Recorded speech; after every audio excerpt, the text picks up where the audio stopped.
Y por eso está en línea para hablar de este tema, también porque va de la mano con Martín Zurita, Analía. Exactamente, señor, porque tiene que ver con esto, con qué pasa con la baja de la matrícula, la baja en la escolaridad, y es por eso que hemos molestado, nos hemos contactado con uno de los referentes, el secretario, el ejecutivo tiene que ver con la asociación que nuclea a todos los colegios privados del país. Martín, ¿cómo le va?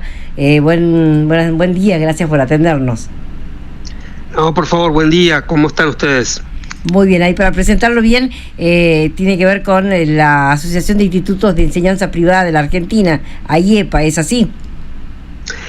Así es, exactamente, y como ustedes lo están manifestando, bueno, hemos realizado un informe con la preocupación que tenemos por esta tendencia que se está acentuando en los últimos años respecto a la baja de matriculación, que ahora está afectando fuertemente al nivel inicial, pero bueno, con un crecimiento vegetativo, esto se va a ir extendiendo al resto de los niveles con el tiempo. ¿A qué le atribuyen ustedes? Bueno, por supuesto la falta de natalidad, pero ¿a qué le atribuyen? ¿A una cuestión cultural? ¿Por qué vendría esta situación en justamente bajar la matrícula?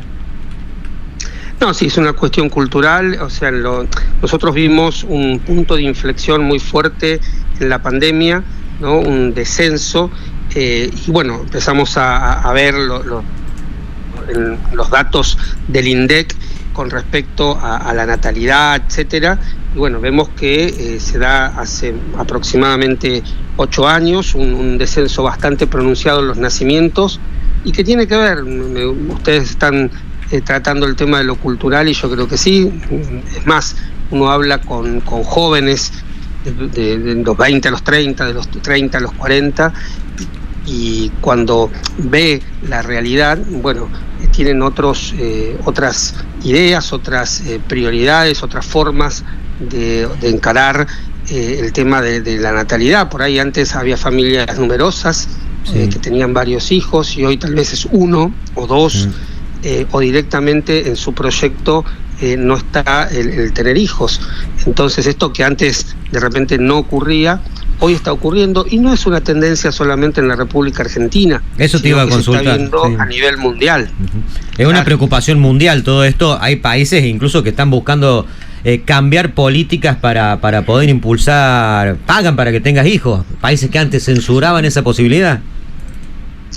Totalmente, y muchas veces uno hablaba o veía países muy industrializados de Europa tal vez, donde se daba este fenómeno hace bastante tiempo, y ahora no, ahora es un fenómeno que está bastante extendido en todos los continentes, con excepciones, por supuesto, de algunos países donde esto no ocurre, pero si hablamos de tendencia, esto se está demostrando, y bueno, nosotros de alguna manera es un desafío para la educación, va a ser para todos los sectores, ¿no?, de la sociedad, pero para nosotros como escuelas, como dueños de escuelas, y ojo que tampoco, yo estoy hablando y representando a las escuelas privadas, pero esto se da también en el Estado, ¿no? O sea, más, en el Estado se da de una manera más pronunciada. Martín, ¿y cuáles son los números que manejan? Por ejemplo, ¿cuál es la provincia más preocupante, o en nuestro caso en particular, Catamarca? Bueno, nosotros, yo no tengo o sea, diferenciado por provincia, pero sí en el informe que hemos realizado, bueno, hay una heterogeneidad, ¿no es cierto? Inclusive, tal vez en algunas provincias se da mucho más en determinados sectores, por ejemplo, en las capitales, ¿sí?, de las provincias, o en distritos, si hablamos, por ejemplo, de la provincia de Buenos Aires o la ciudad de Buenos Aires, bueno, en Ciudad de Buenos Aires, en toda la ciudad de Buenos Aires, que es el distrito más afectado, y en la provincia de Buenos Aires se da en los distritos que tenés alrededor de Capital Federal, con mucha fuerza, toda la zona norte, etcétera, pero hoy estamos viendo que es un fenómeno bastante extendido. ¿Y qué implicancias directas puede tener en los procesos educativos?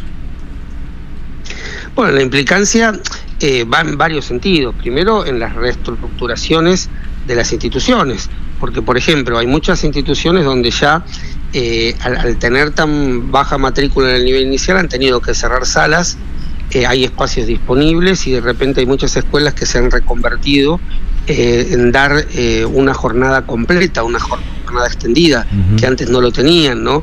O sea, hay una revisión de, bueno, ¿qué hacemos con la estructura?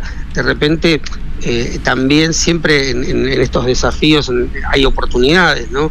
Bueno, a ver, un curso con menos alumnos también te da la posibilidad de dar clases con distinto tipo de calidad. Y prevén, claro, una consulta porque se nos agota un poquito el tiempo. A futuro, ¿cómo van a prevén la subsistencia del sistema de enseñanza privada si hay esta bajante permanente y anunciada? ¿O tienen fecha de esta reinventarse? Sí, esa es la palabra, reinventarse. Yo creo que ahí estamos pensando cómo ofrecer propuestas diferentes, porque por supuesto que esto a lo largo del tiempo se va a ir profundizando y nosotros tenemos que ser creativos en ver cómo nos reestructuramos como escuelas. Y por supuesto que hoy hay muchas escuelas que dicen, bueno, no es mi realidad, pero hay muchísimas otras que sí. Entonces, esto es un fenómeno que creo que llegó para quedarse, y ahora nos toca a nosotros ver cómo, bueno, en este contexto nos reinventamos, ¿no? De hecho, hay muchos jardines y muchas escuelas que tienen poca matrícula y han cerrado a lo largo de estos últimos años. Y otras, bueno, están pensando en reconvertirse. Creo que por ahí pasa esta cuestión. Martín, una de las cuestiones tiene que ver con los aportes del Estado, que para eso hay normativas que exigen un mínimo de alumnos. En este caso, ¿puede llegar esto a perder ese subsidio estatal? Bueno, eso es un tema que nosotros estamos reviendo, estamos hablando con las distintas autoridades jurisdiccionales, ¿no? Porque en este sentido la educación depende de las provincias, y sí, es verdad que hoy hay un número determinado que se dio esa normativa en una realidad que no es la actual, ¿no? O sea, en una realidad donde la matrícula era diferente. Así que creemos que las normas deben ser modificadas cuando es necesario, y nosotros estamos en ese proceso de analizar en cada provincia, en cada jurisdicción la situación y solicitar a las autoridades que, bueno, se actúe en consecuencia. Brevemente, ¿esto significa también desempleo para el docente? ¿En qué porcentaje? Bueno, hoy no podemos dar un porcentaje determinado, pero bueno, por supuesto que significa el desempleo para docentes cuando se cierran cursos o salas, ¿no? Y nosotros, ninguna escuela privada quiere llegar a eso, pero bueno, hay una realidad que supera y que no está en nuestras manos, no depende de nosotros. Por eso creemos que hay que estar atentos a esta situación y tratar de actuar con la mayor seriedad posible, la mayor creatividad para que el impacto sea lo menos negativo posible para todos. Martín Zurita, muchas gracias por tu tiempo, un abrazo. No, por favor, gracias a ustedes.